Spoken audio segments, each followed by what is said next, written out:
وإذن سلامي دمان تغرياش حسبي ماشي نسويمت madaxdooda culimadooda iyo ganacsatadooda iyo wixii oo dhan meeshan culimo diinka iyo haweenkooda dhamaantood waa idin salaamay salaanta kadib anigu sii dheereen maayo sababtoo ah waa la dhameeyay wixii la sheegay waa la dhameeyay laakiin inta muhiimkan sheega sida ay sheegeen kuwa iga horeeyeen waxaan leeyahay anagu waa sida waan soqootineynaa madaxweynihii hore oo madaxweyne maxamed abdullaahi farmaajo si soqootinayna si nabadgelyo ah ilaahay una og yahay isaguna uu dhiibay u wareejiyay xilka u soqootinayna waxaan hadan xisbiga sameeynahan soo dhaweynayna madaxweynaha cusub xasan sheekh maxamuud waxaan u sheegaynaa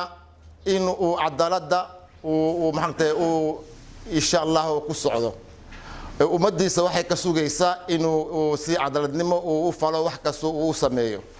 hadii uu ka leexdana isaga u taa laakiin anagu waxaan u farinaa inuu cadaalad uu noo sameeyo wixii kastoba uu maxaan ku yiraahdaa uu noo sino anagu waxaan ahay xisbiga samo waa dadka dulman u dhisantay xisbiga samo marka dadka dulmanna cadaalad u baahan yihiin in maartay cadaalad loo falo wixii ka badanna waxaan sheegi karnaa inuu maxaan ku yiraahdaa zaidku u sameeyona isaga u taala aakhiradiis laakiin anagu sideena waxaan u baahanay cadaalad dadka dulmanaanahay wixiina wax dhan waa waxa oo la dulmiyay waxaan la dulmiyay naf ahaan la dulmiyay maal ahaan la dulmiyay